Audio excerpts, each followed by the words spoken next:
नागेन्द्रहाराय त्रिलोचनाय भस्मांगराय महेश्वराय नित्याय शुद्धाय दिगंबराय तस्मै नकाराय नमः शिवाय।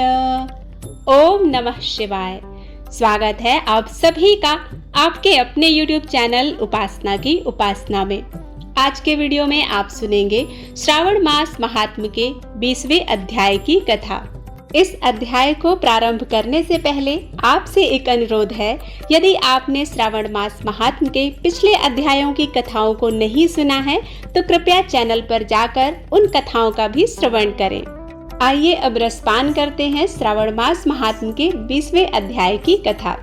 इस कथा में श्रावण मास में त्रयोदशी और चतुर्दशी में किए जाने वाले कृत्यों का वर्णन किया गया है। भगवान शिव कहते हैं, हे सनत कुमार, अब मैं आपके समक्ष त्रयोदशी तिथि का कृत्य कहता हूँ। इस दिन 16 उपचारों से कामदेव का पूजन करना चाहिए। अशोक के पुष्प, मालती पुष्प, देवताओं को प्रिय कमल, कौसुम्भ तथा बकुल पुष्पों और अन्य प्रकार के भी सुगंधित पुष्पों, रक्त अक्षत, पीले चंदन, शुभ सुगंधित द्रव्यों तथा पुष्टि प्रदान करने वाले तथा तेज की बुद्धि करने वाले अन्य पदार्थों से पूजन करना चाहिए। नैवेद्य और मुख के लिए रोचक तांबूल अर्पित करना चाहिए।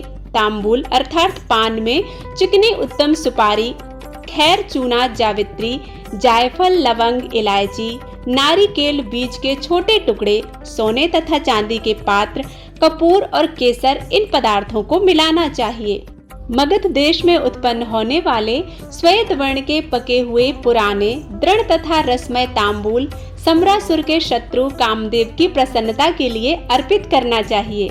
उसके बाद मोम से बनाई गई बत्तियों से कामदेव का निरांजन करें अर्थात उनकी आरती करें और पुनः पुष्पांजलि प्रदान करें। इसके बाद उनके नामों से प्रार्थना करें, जो इस प्रकार से है।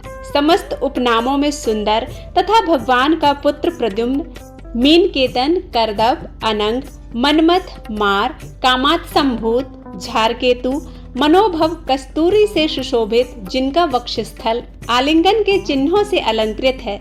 हे पुष्प धनवन, हे शम्रासुर के शत्रु, हे सुकुमेश, हे रतिपति, हे मकरध्वज, हे पंचेश, हे मदन, हे समर, हे सुंदर, देवताओं की सिद्धि के लिए आप शिव के द्वारा दग्ध हो गए।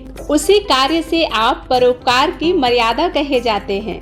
आपके दिग्विजय करने में वसंत की सहायता निमित्त मात्र है।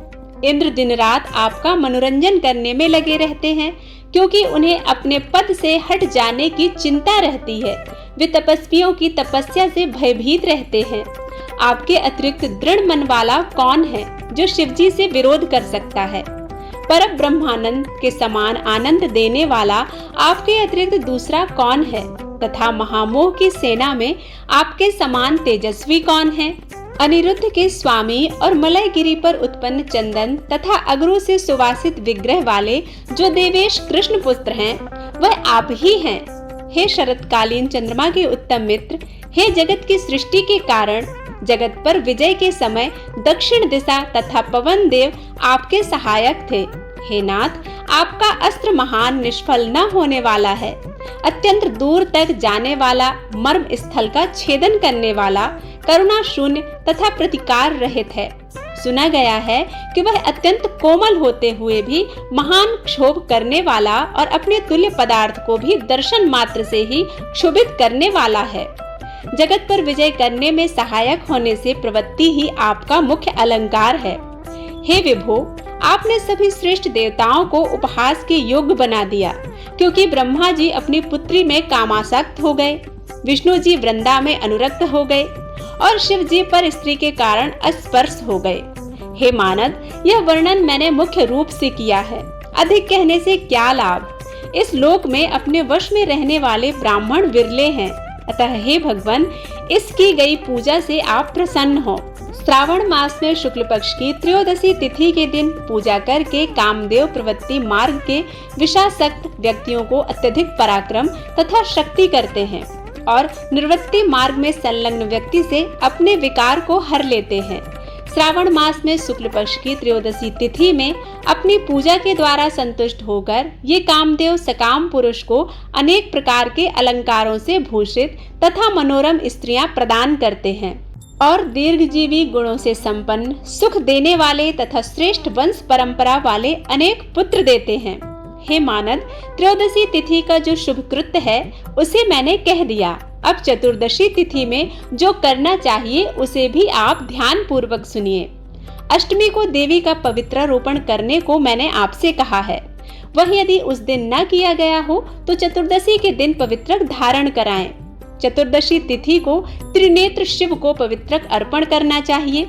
इसमें पवित्रक धारण कराने की विधि देवी तथा विष्णु जी की पवित्रक विधि के समान ही है। केवल प्रार्थना तथा नाम आदि में अंतर कर लेना चाहिए।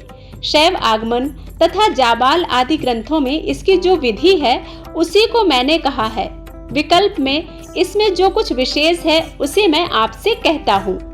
11 अथवा 48 अथवा 50 तारों का समान ग्रंथि तथा समान अंतराल वाला पवित्रक बनाना चाहिए।